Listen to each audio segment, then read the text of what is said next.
कि बचपन से हम लोग मम्मी के बारे में बहुत सुना करते थे। अब पहले तो जब शुरुआत में ये शब्द आता था तो लगता था कि कोई मम्मी बोल रहा है, तो मम्मी में और मम्मी में क्या फ़र्क होता है मालूम नहीं। लेकिन जिस तरीके की कहानियाँ आ रही थी और सुनते थे, जो हमें सुनाई जाती थी उस वक्त, तो एक क्यूरियोसिटी थी, एक रहस्य था कि यार क्या होता है ये। उसके बाद मिस्र के एक राजा का नाम आया, जिसकी करीब 3000 साल पुरानी मम्मी निकली।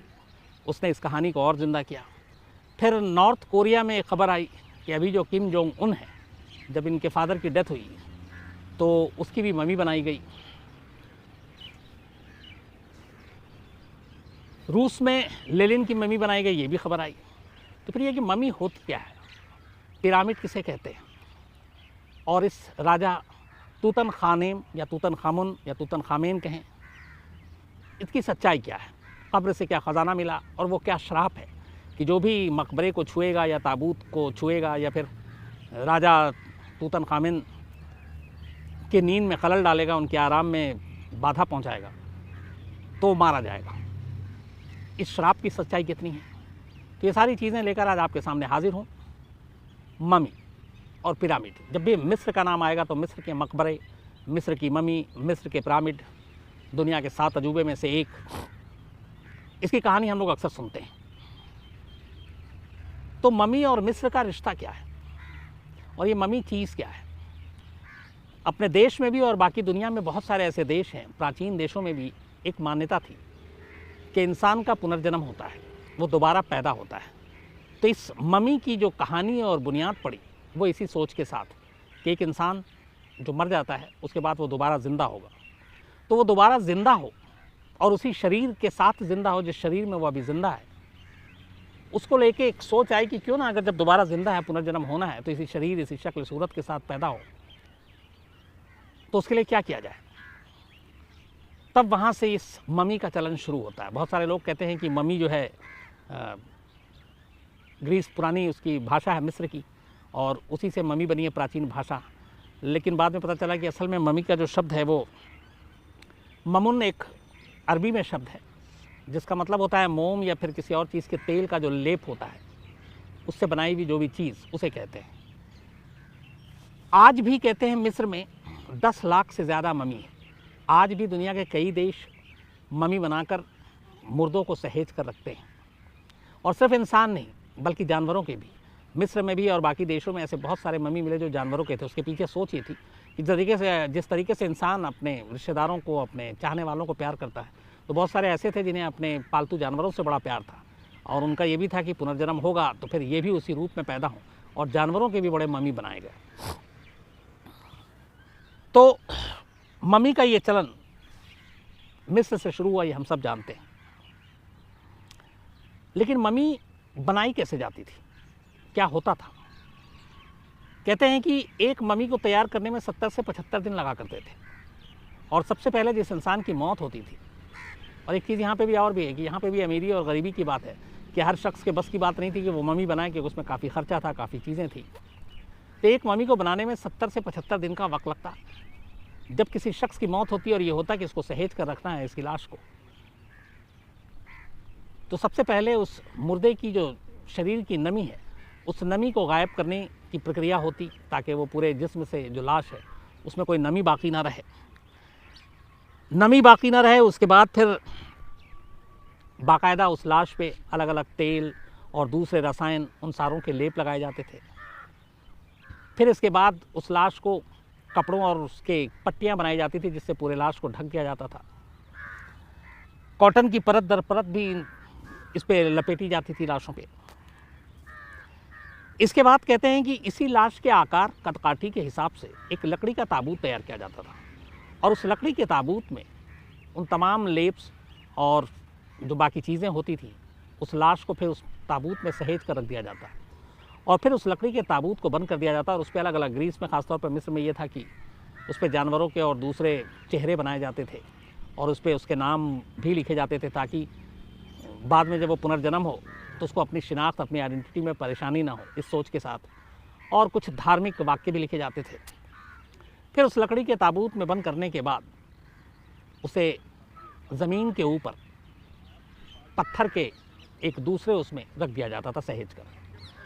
आज भी कहते हैं कि जो मिस्र में जितने पिरामिड हैं, दरअसल उस पिरामिड के अंदर ममी है, और ये पिरामिड इसीलिए बनाया गया है। उस वक्त जो कला थी ममी बनाने की, मतलब आज भी जो दुनिया में है सबसे ज़्यादा कहते हैं 6000 साल पुरानी ममी मिली है, और तूतन खामेन की जो है वो 3000 साल पुरानी है। कई ऐसे ममी मिले जो आज भी जस के तस हैं। जब उनको ढूंढा गया, खोला गया, देखा गया, तो ऐसा लगा कि सिर्फ सांसें नहीं चल रही हैं, बाकी वो इंसान वैसे ही है, उसके हुलिये वैसी, उसके बाल वैसी, यहाँ तक कि कई के जिस्म के अंदर खून उसी तरह जमे हुए। तो ये बड़ी हैरान और चौंकाने वाली बात थी कि उस दौर में 3, 4, 6000 साल पहले के दौर में लोगों के पास ऐसी कौन सी कला थी जो इतनी बेहतरीन तरीके से ममी तैयार करते थे कि लाश ख़राब ना हो।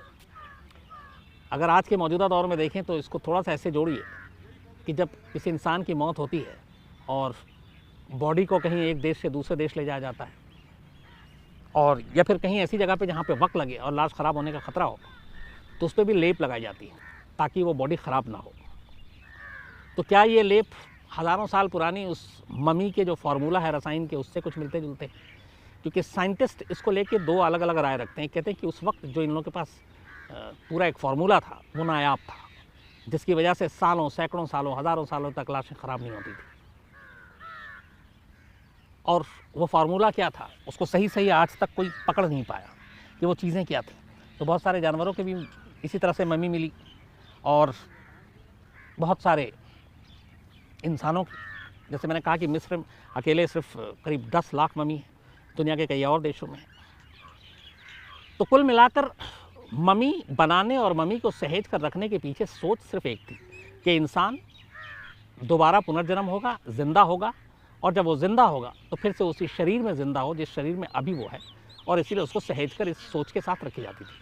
और इसीलिए जो ममी में ताबूत होते और जहाँ पे उनको दफनाया जाता, जो मकबरा होता, कई मकबरे तो कमरे की तरह होते जिसमें ताबूत को रखा जाता, और उसमें तमाम रोज़मर्रा के इस्तेमाल की चीज़ें तक रखी जाती, खाना पीना, अगर उसके पसंद की वाइन, शराब, वो सारी चीज़ें, सोने, चांदी, जवाहरात। और इसके पीछे सोच ये थी कि ममी रात को उठकर, हालांकि इसके ऊपर पुख्ता तौर पे कुछ नहीं है, लेकिन एक मान्यता है कि जितने ममी हैं ये रात को उठते हैं, अपना काम करते हैं, खाना खाते हैं, और फिर वापस ताबूत में लेट जाते हैं। लेकिन इसकी पुख्ता तौर पर किसी ने वो नहीं की, लेकिन ये भी एक मान्यता तौर से है। और इसीलिए इसी मान्यता और इसी सोच की वजह से मकबरे के अंदर मरने वाले की ज़रूरत की सारी चीज़ें रखी जाती थी सहेज कर। यही वजह है कि जब बहुत सारे ऐसे मकबरे की खुदाई हुई तो वहाँ से बहुत सारे ख़जाने मिले, सोने, जवाहरात, हीरे, सब कुछ मिले। वो उसकी वजह यही थी कि ये लोग जब दोबारा पैदा हों तो इन्हें किसी चीज़ की कमी ना हो। लेकिन भला उन लोगों का हो गया जिन्होंने बाद में खुदाई की और ऐसे ऐसे ममी को ढूंढ निकाला। इसी ममी की कहानी के दौर में एक अचानक राजा का नाम आता है, जो वो राजा जो जिंदा जब था या जीते जी उसका उतना नाम नहीं हुआ, लेकिन मरने के बाद उसको बड़ी शोहरत मिली। और ये राजा था प्राचीन मिस्र के 18वें राजवंश का 11वां राजा। 18वें राजवंश का 11वां राजा, नाम था तूतन खानेम, या तूतन खामून भी कहते हैं कई लोग। कहते हैं कि सिर्फ 8 या 9 साल की उम्र में इसे राजगद्दी मिल गई थी जब ये बच्चा था, इसलिए कि राजा की मौत हो गई और कोई वारिस था नहीं। तो तूतन खामिन को मिस्र का राजा बना दिया गया, 11वां राजा प्राचीन मिस्र। और 8-9 साल की उम्र में ही गद्दी पर बैठे। अब जाहिर सी बात है कि ऐसी सिचुएशन में कोई दूसरा है जो गद्दी पर, तो तूतन खामिन है, लेकिन राजपाट कोई और चला रहा है। लेकिन 8-9 साल की गद्दी पे बैठने के बाद, मुश्किल से 8-9 साल के बाद ही, सिर्फ 17 साल की जब उम्र होगी, तब तूतन खामिन की मौत हो गई और तूतन खामिन को दफना दिया गया। तो ऐसी कोई इतिहास में तूतन खामिन के काम या बाकी चीज़ों को लेकर कोई जिक्र नहीं है जिसके बारे में बात की जाए, क्योंकि 8-9 साल की उम्र में राजा, इस उम्र में कोई अकल नहीं होती, और 17 साल की उम्र में मौत, बहुत जल्दी मौत, उसके बाद दफना दिया गया। बात आई गई होगी, बस इतना नाम था कि प्राचीन मिस्र में एक राजा हुआ करता था जो सबसे कम उम्र, तूतन खामिन, और 17 साल की उम्र में मौत भी हो गई। 3000 साल बीत गए। करीबन 98 साल पहले, 98 ईयर्स बैक, 1922 में कुछ लोग लगे हुए थे जो मिस्र में इसी तरह की ममी और बाकी चीज़ों को तलाश रहे थे, ढूंढ रहे थे। उसी दौरान एक पुरातत्वविद थे जिनका नाम होवार्ड, ये एक तलाश कर रहे थे ममी की, और कई सालों से लगे हुए थे। इसमें एक लंदन के बहुत बड़े बिजनेसमैन थे जो इस तलाश में पैसे खर्च कर रहे थे, भारी भरकम टीम लगी हुई थी, लेकिन बहुत सारी चीज़ें मिली पर ऐसा कुछ नहीं मिल रहा था जिससे बहुत बड़ा नाम हो। इसी दौरान में फर्स्ट वर्ल्ड वॉर भी हो गया, प्रथम विश्व युद्ध, खुदाई और तलाशी का काम रुक गया, लेकिन फिर ख़त्म हुआ, फिर शुरू हुआ। 1922 में एक ऐसी खबर सामने आई जिससे पूरी दुनिया चौंक गई, और वो खबर ये थी कि 3000 साल पहले हुई मिस्र के सबसे कम उम्र राजा तूतनखामेन का मकबरा ढूंढ लिया गया है। और इस मकबरे को जब ढूंढा गया 1922 में, तो ये एक बड़ी जीत थी। हालांकि कहा गया कि ये मकबरा पहले मिल जाता, लेकिन इस मकबरे के बराबर में या ऊपर एक और मकबरा था, जिसको जब ढूंढा गया तो उसकी जो मिट्टी हटाई गई, वो सारी मिट्टी तूतनखामेन के मकबरे के ऊपर डाल दी गई, तो ये मकबरा और भी छुप गया। लेकिन तलाश जारी रही और 1922 में तूतनखामेन का मकबरा मिला, ताबूत खोला गया, सोने का मुखौटा और बाकी सारी चीज़ें, अंदर में वो सारी ज़रूरत की चीज़ें, अच्छा खासा हीरे जवाहरात, और उन सारी चीज़ों से ये पता चला, और बिल्कुल सही सलामत तूतनखामेन की लाश। तो ये एक इतिहास के लिए भी बड़ी जीत थी, और उसके ज़रिए तूतनखामेन और उस दौर की बाकी चीज़ों की जानकारी हासिल करने की कोशिश की गई। लेकिन इस ताबूत में जिसमें तूतनखामेन की लाश को दफनाया गया था, उसके ऊपर प्राचीन मिस्र भाषा में कुछ चीज़ें लिखी हुई थी, और कहा जाता है कि उसमें एक लाइन ये भी थी कि जो भी राजा तूतनखामेन की सुकून में खलल डालेगा उसको श्राप मिलेगा। फिर भी खोला गया और वो सारी चीज़ों को देखी गई, लेकिन इसके बाद कहते हैं कि श्राप ने अपना काम करना शुरू किया। 26 लोगों की टीम थी जिसने राजा तूतनखामेन के इस मकबरे को ढूंढा था, इस ममी को ढूंढा था, और धीरे धीरे करके उसमें से करीब 20 लोगों की अलग अलग वजहों से मौत हो गई। यहाँ तक कि जिस शख्स ने, जो ब्रिटेन के कारोबारी जिसने पैसा लगाया था इस पूरी खोजबीन के अभियान में, कहते हैं एक रोज़ एक मच्छर काटा और मच्छर काटने के 2 दिन के अंदर उनकी मौत हो गई। आज के दौर में अगर होता तो हम कह सकते थे कि डेंगू का मच्छर है, लेकिन उस वक्त पता नहीं। इसके अलावा जिस हिस्टोरियन ने सबसे पहले उस मकबरे को छुआ, खोला, उनकी मौत हो गई। तो ऐसे कर कर के 20 लोगों की मौत हो गई थी उस वक्त। इससे इस श्राप को और ज़्यादा बल मिला, और फिर कहते हैं कि उन्हीं में से कुछ लोगों ने कहा कि जिस जगह से ये खोदा गया था, निकाला गया, वहीं पे मिस्र में उस तूतनखामेन की उस मकबरे को वापस बंद करके दफना दिया गया। हालांकि बहुत सारे लोगों की राय ये भी है कि असल में वो 3000 साल पुरानी लाश, मकबरा जब खोला गया तो उसमें बहुत सारे ऐसे जहरीले रसायन थे, फंगस हो चुका था और बाकी चीज़ें थी, जिसकी वजह से कुछ एक शरीर में बैक्टीरिया या बाकी चीज़ें आप कहें, और उसकी वजह से, बीमारी की वजह से उन लोगों की मौत हो गई। लेकिन दोनों बातें, एक तरफ श्राप की बात है, एक तरफ ये बात है कि इसके जो श्राप थी और दूसरी की बीमारी की वजह से। तो राजा तूतनखामेन के 3000 साल के बाद मिली इस ममी ने पूरी दुनिया में ममी के जिक्र एक बार फिर से छेड़ा। उसके बाद फिर कई हुए, रूस में लेनिन की भी इसी तरह से ममी बनाई गई। मैंने जैसा बताया कि नॉर्थ कोरिया में किम जोंग उन के पिता किम जोंग इल जो थे, उनकी लाश की ममी बनाई गई, और वक्त वक्त पे चीन और बाकी देशों में इस तरह की ममी अक्सर मिलती रहती है। तो कुल मिला के जब सारी चीज़ें समझ में आई और मैं खुद जानना चाहता था, तो 2 चीज़ें बड़ी साफ हुई। एक, ममी का रहस्य क्या है। ममी का मतलब सिंपल सा ये है कि एक शख्स जो ये बिलीव करता है, जो मानता है कि हमारा पुनर्जन्म होगा, हम दोबारा ज़िंदा होंगे और इसी शरीर, इसी शक्ल सूरत के साथ ज़िंदा होंगे, तो ऐसी लाशों को सहेज कर रखने को ममी कहा जाता है। और उसके लिए ख़ास लेप, ख़ास रसायन, सारी चीज़ें और एक ख़ास तरीका, और किस तरह से लकड़ी का वो ताबूत, इन सारी चीज़ों को सहेज कर रखा जाता है। न सिर्फ इंसान बल्कि जानवरों को भी इसी तरीके से। तो बात सिर्फ भारत की नहीं है, बल्कि प्राचीन देशों में भी, बहुत सारे देशों में ये मान्यता है कि इंसानों का पुनर्जन्म होता है, और इसीलिए इन ममी को सहेज कर रखा जाता ताकि अगले जन्म में वो फिर से पैदा उसी सूरत में हो। और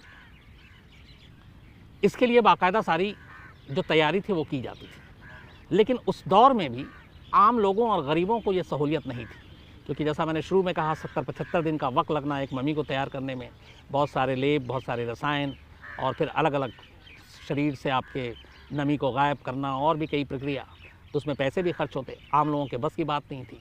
इसीलिए ये सिर्फ अमीरों का ही शौक़ था, और अमीर ही इन ममी को सहेज कर रख पाते थे, आम लोगों के बस की बात नहीं थी।